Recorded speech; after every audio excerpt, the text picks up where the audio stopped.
everyone.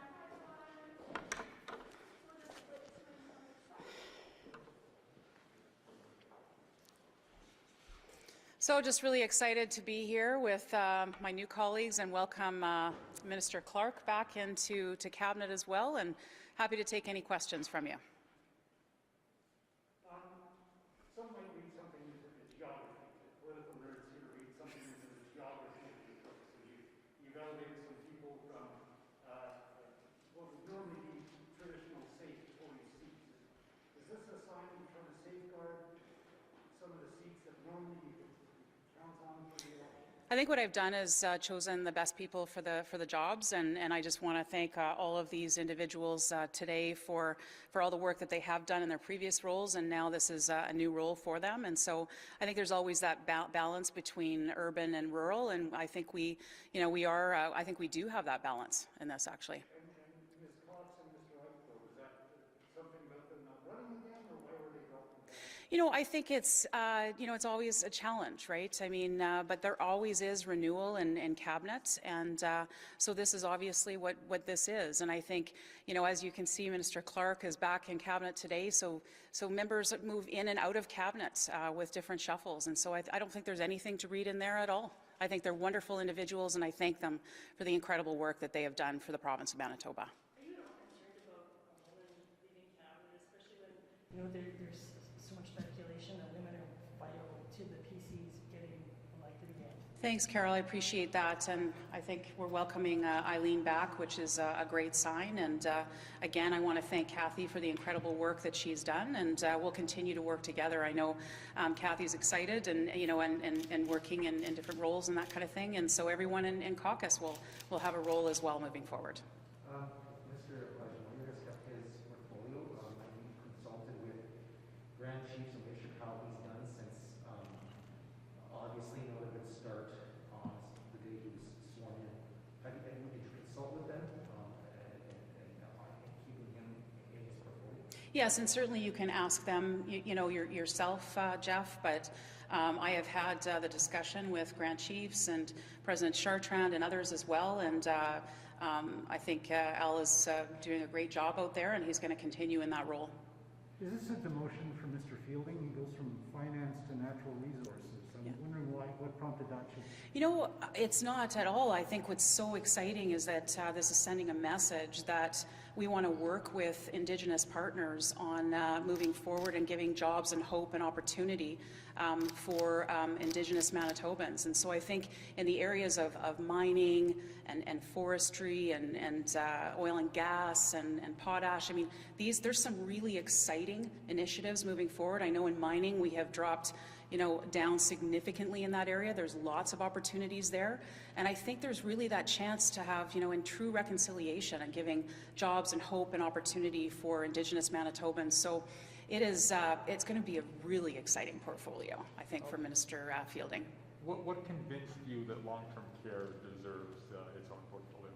I think seniors and long-term care, I think obviously coming out of the pandemic, we've seen where it's been very challenging for seniors in Manitoba, and we need to start focusing and emphasizing in that. And so I'm just very pleased to welcome Minister Johnston to his new role in Cabinet.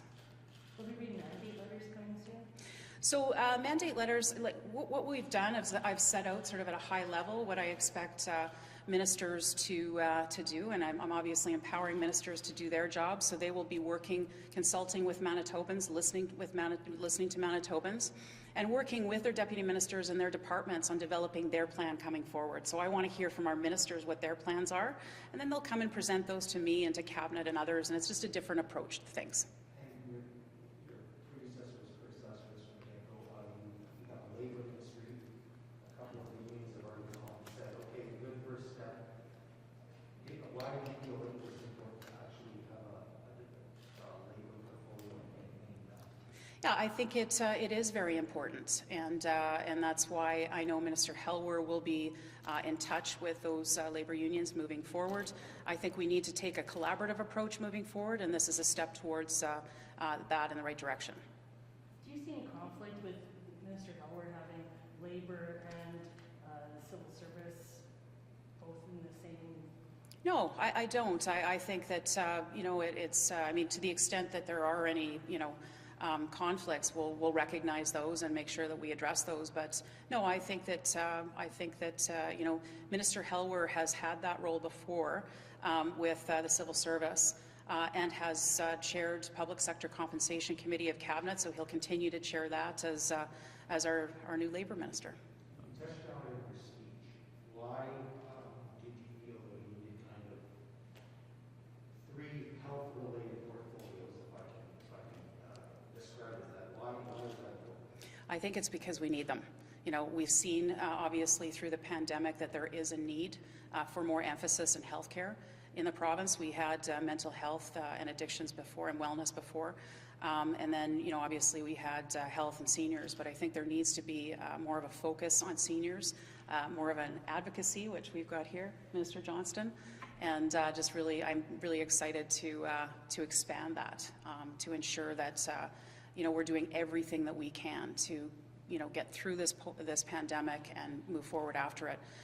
Later this week, we will be making an announcement on surgical and diagnostic backlogs. The task force will come out and give an update, and so we're continuing to move forward on that front. No more portfolio for crowns, nothing for legislative affairs. Can you explain the rationale there? Yeah, I think some of those responsibilities have been divvied out to different ministers, and I think, you know, certainly in the past there's been a lot of great work that's been done, and now I think it's back to the way things have been done before, and I think moving forward it gives an emphasis, a different emphasis on the ministers that are responsible for those individual areas. So I think it's something that was maybe being called for a little bit out there. I was in some of the feedback and the listening that we've been doing to Manitobans, and that was some of the feedback that we got, that, you know, maybe it's best to put these back into individual portfolios. So justice, obviously, MPI, and Manitoba Liquor and Lotteries is with Minister Fielding, and Manitoba Hydro is with Finance. So. With the surgical activities that later this week we're going to hear about from the backlog The task force, yeah. Are we going to hear timelines attached later this week? Because that's what people want to hear. They want to hear timelines. Yeah, stay tuned. I know you don't like me saying that, but. Can you talk about Mr. Clark coming back into the fold? Can you talk about anything about that? I know there's, you know, confidential discussions, but I just want to know about how it was that she was brought back to the cabinet. Minister Clark is one of the most capable individuals I've met in my life, and she is more than capable of doing this role, and I think this sends a message out there to municipalities about the importance moving forward. She's well respected in communities, and I think is just a great fit for this role. Sorry, a former finance minister is a finance minister. Why is that? So I think, you know, again, you know, Minister Friesen has the experience, the dedication. He understands things moving forward, and I think that this is a natural fit for him and a positive fit for us moving forward. I think he is ready to get on the ground running, and he knows what needs to be done. And so I think, you know, I'm looking forward to working with him as the new Minister of Finance. Sure. Who wants to? Thank you. Just a brief opening statement. Just wanted to express my appreciation to the Premier of Manitoba for appointing me to Cabinet.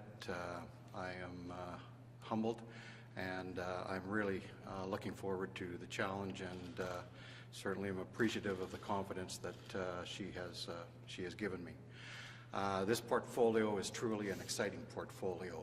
I think that, as the Premier had indicated in the questions that she answered, healthcare is certainly one of the priorities, or the priority for our government, and we will go to great lengths to accommodate the needs and the safety of Manitobans.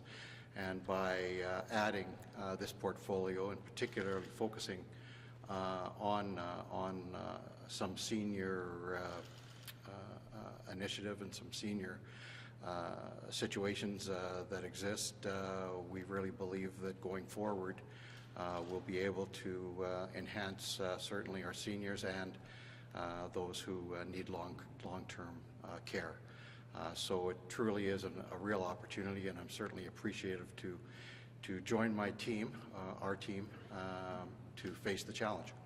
What's the first action you're going to take to improve the deepening crisis in long-term care? Well, the first thing that I, as Minister, will do is certainly fully understand exactly what the senior strategy is and how we're implementing the senior strategy, as well as also to familiarize myself with where Dr. Stefanson's recommendations, which we've adopted, where we are on those, and certainly do a follow-up with my department to ensure that we are fulfilling the initiatives that were laid out by that particular those recommendations.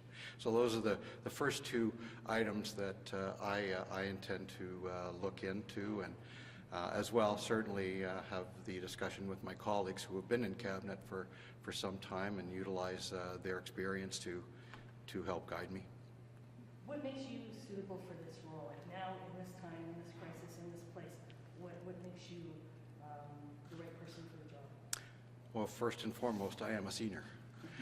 And I think that, you know, I say that in a little bit of jest, but it's true that in my particular time in my life, I'm going to be experiencing the things that many seniors are experiencing right now. So I can honestly say that I'll have a first-hand knowledge of not only the challenges in later year, but the challenges right now. There's a lot of seniors that are coming up the ladder and becoming seniors that also too have challenges. So there's a whole array of senior initiatives that I look forward to studying. Further to your question, my constituency of Assiniboia does have a very high demographic of seniors, and since I've been elected, and St. James Assiniboia, since I was elected to the legislature, I have had to deal with a number of situations arising from seniors' care. So I do feel fairly comfortable with taking on the challenge. Is there we've heard calls for a seniors advocate to be brought into the government. Do you like that idea? You know, I would let the Premier speak to that more. However, I am certainly appreciative and excited about the fact that she's recognized that seniors need an actual minister. You know, a seniors advocate is not in cabinet, and you know, a cabinet minister being able to indicate different seniors' concerns and different avenues to help is certainly, in my opinion, is far more beneficial than having an advocate. So the Premier certainly addressed that by actually appointing a minister.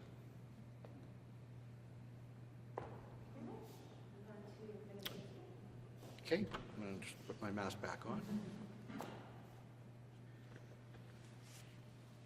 Thank you.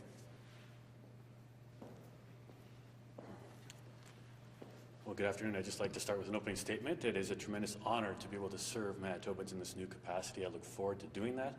I know it's an important part of our government and certainly an important part of Manitoba's economy, tourism being one of them, and of course the sports, culture, and heritage sectors in the province certainly play a vital role not only in our cultural makeup, but also in our economic outcomes for the province. So I just say it's a tremendous honor to be able to serve in this and continue to serve as an MLA for Lagimodier. So thank the Premier for putting her trust in me to do this very important job.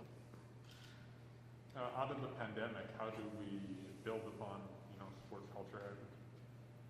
Right. Well, I know it's a good question, and I think that's something that, as a new minister, we'll have to sit down with my staff. I just got off the phone with my deputy about 20 minutes ago, looking to get a briefing right away and sit down with stakeholders and talk to them and see what they need.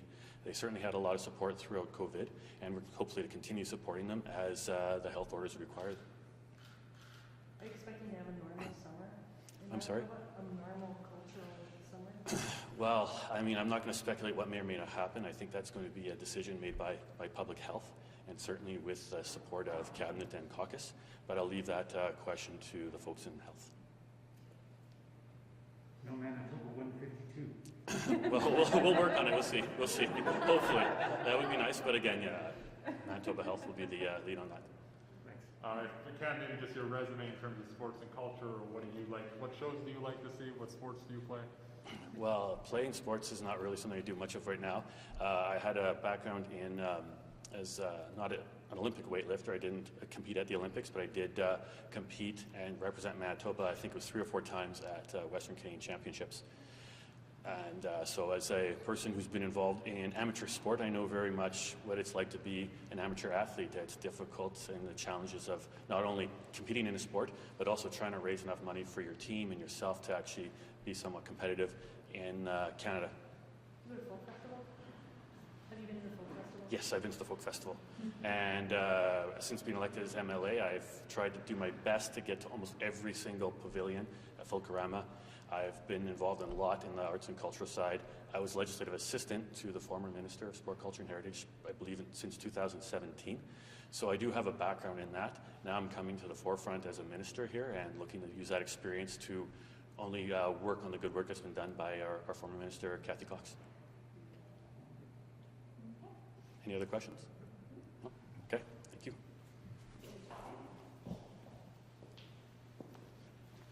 Well, first I want to thank, I'm so excited to be part of Cabinet. Working with our team is going to be exciting. I feel that with the transportation and infrastructure portfolio, it's exciting times because the fact is I think the way that we can grow the economy is invest in infrastructure and transportation. I think it's so vital that we get people back to work. And I really believe that it's part of our economic development, especially if it's rural or urban. It's so important, and I think there's opportunities for us to invest and strategically invest in the infrastructure to make this province, because it's a growing province, and we want to make sure that we're ready for the growth when it comes to our infrastructure. There's been a lot of concern about private contractor services being contracted out and the level of service that Manitobans are getting. Are you going to be looking at the level of service and the value? Well, that's one thing I have to do now that I've just been in our, as a minister, is to talk with my staff and our stakeholders to see what is the best way to go forward when it comes to infrastructure and transportation, and how we can get our best value for what we spend our infrastructure money on. Your predecessor had done a lot of work, studies, and some work on making it further safer. But there's also plans for the St. Norbert bypass, Edmonton bypass. Anything bypass, it's bad. I don't know. What do you make of those two projects, the bypasses, of those priorities? There are priorities because, again, if our city of Winnipeg is growing so rapidly, and we see what happened in Calgary and Edmonton, and they had to really gear up and invest into infrastructure because to go with the growth of the population, and it's so important because the fact is, myself coming from rural Manitoba, I see a lot of rural highways that we have to improve, fix. But at the same time, we all end up in Winnipeg, and we need to make sure that our urban areas are safe for us to drive in, no matter where we are from the province of Manitoba. What about Deputy Speaker? That was a role that you had come into, and what happens now with that? Well, I have another colleague who has been appointed. I probably can't say right now, but at the same time, I really valued my opportunity to be part of, even actually acting as Speaker. It's such a valuable experience, and I really cherish that. But as a person, you need to grow all the time, and I feel this role is going to make me grow and learn more and help out Manitobans and what we need, what we deserve for our infrastructure and transportation. We've heard a lot about what infrastructure ministry and what that means, but transportation is part of this as well. So does that mean new responsibilities? Are we talking transit, trucking?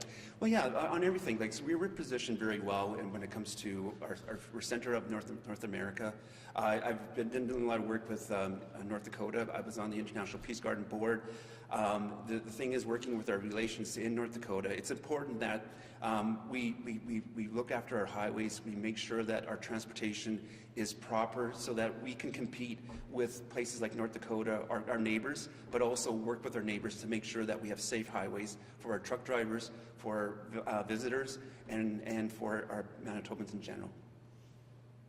You tweeted about having testing positive for COVID. Can you talk about that? Was there any long COVID? All I can say, in my private member statement, all I can say was, if I wasn't vaccinated, it could have been a worse outcome. And the thing is, for myself, I had really no symptoms. My wife, my kids were all protected, and they were tested negative right after. So that's how important I believe in having the vaccine. Yeah.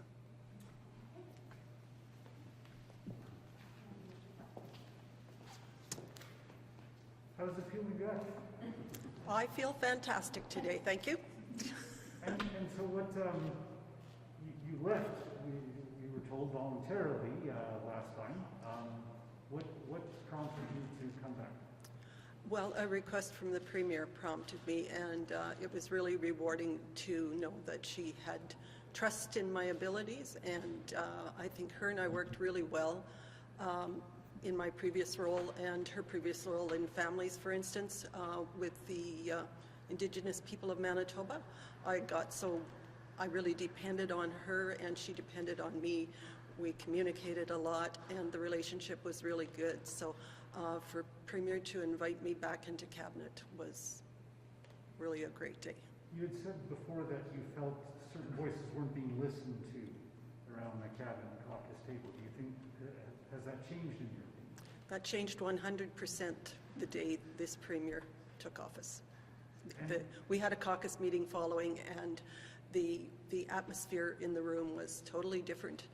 It was rewarding just to be a part of it, to be there and know that we all had a voice, and that we were all going to be working as a team, and that's one of the reasons I accepted this appointment. Being a minister, it can be, stressful, and it is a lot of work. You do say that you got the request from the Premier to come back, but was there any hesitation on your part to rejoin? Absolutely not.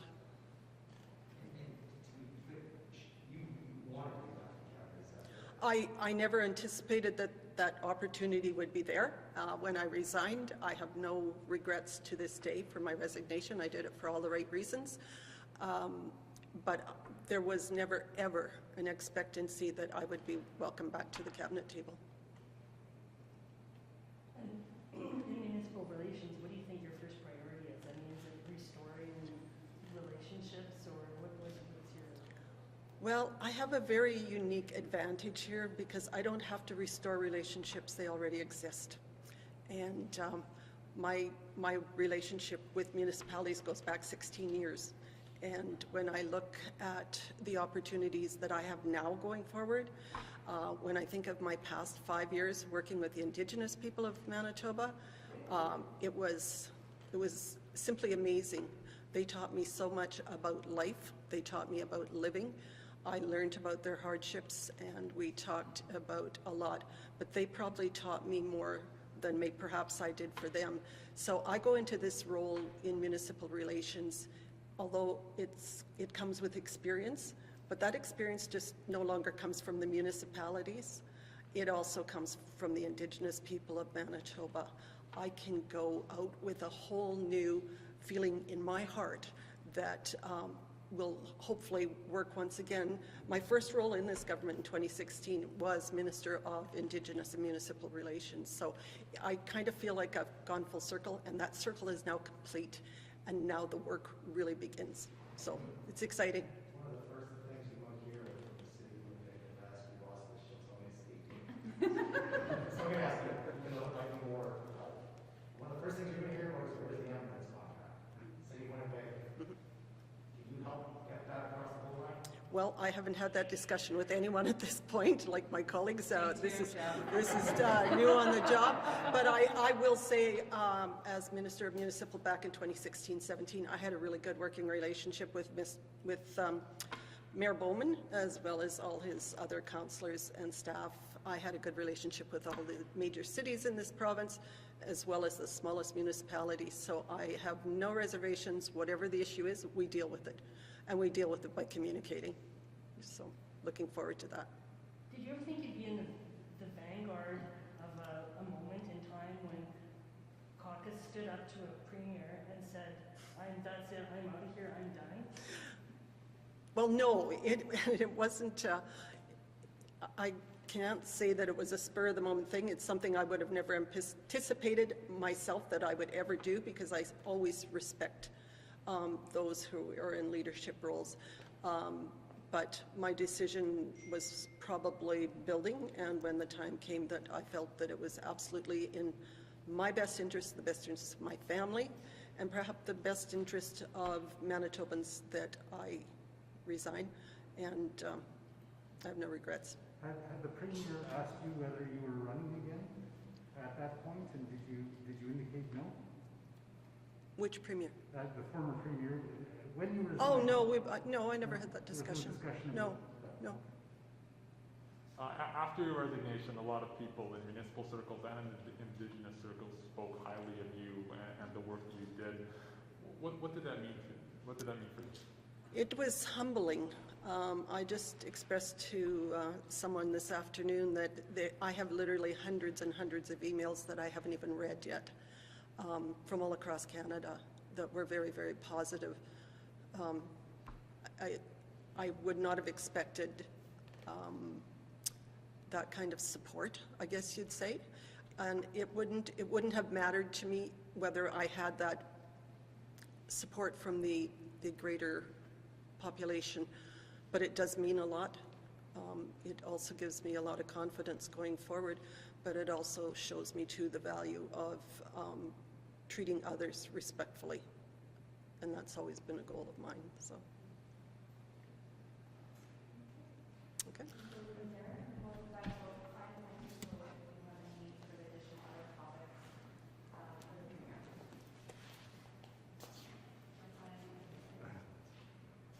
Sick of me already?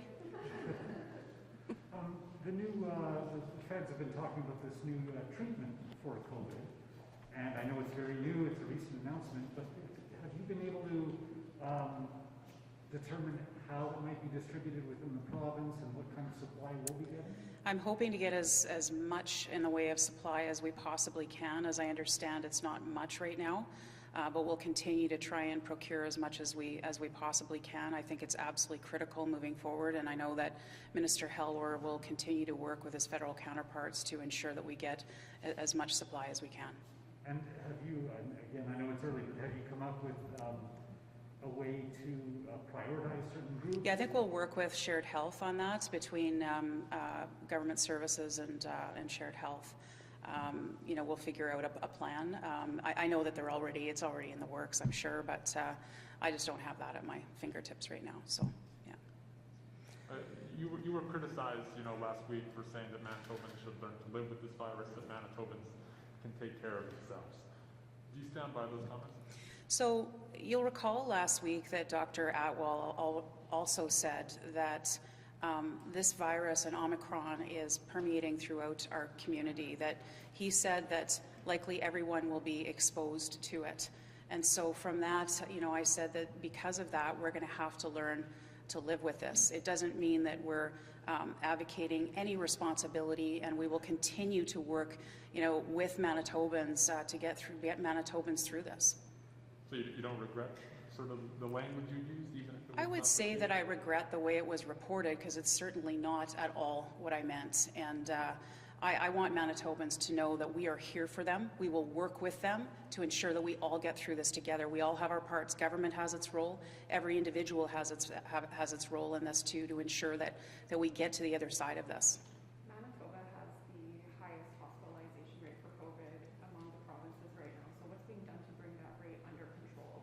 Yeah, so we'll continue to work with Shared Health. We have an incident command that meets pretty much daily, I would say, and they have those discussions there about what needs to happen. But to bring the rate of hospitalization under control, we have to bring the spread under control as well. Is there any? Well, and again, I have stated, and I'll state again, that we have among the the most stringent restrictions in the country. I know that there's been other jurisdictions that have NHL that's still NHL hockey that's still taking place in those jurisdictions. That's not happening in Manitoba. Some of the larger gatherings are not happening here, and that's where we know that the spread is. So we have reduced that, and we do have that. So, you know, what I don't want to leave Manitobans with the impression that we haven't already taken those steps, and you know, but we'll continue to listen and hear from Manitobans. Do you think that hospitalization rate reflects that the pandemic response by government is not sufficient? I would suggest that it's indicative of Omicron and what's happening out there in the community. We are not, this is not unique to Manitoba, it's happening across the country in terms of, and we're all going through it at various different times. And so we'll continue to do this. I know that Saskatchewan was hit hard with the Delta variant, and they went through some challenging times. And you know, our numbers are up as a result of Omicron. We will get through this. We will work with shared health. We will work with public health. We'll work with Manitobans to ensure that we do what we need to get to the other side of this. Do you want to see rapid test results collected? So what I want to see is more rapid tests for the province of Manitoba. I think that that will help businesses. It will help, you know, in our education system. It will help in our healthcare system. It will help in our, you know, basically across the board. And so the message that we have sent to the federal government, again, working in a collaborative way, is not a blame game. There is a shortage of them out there. There's no question.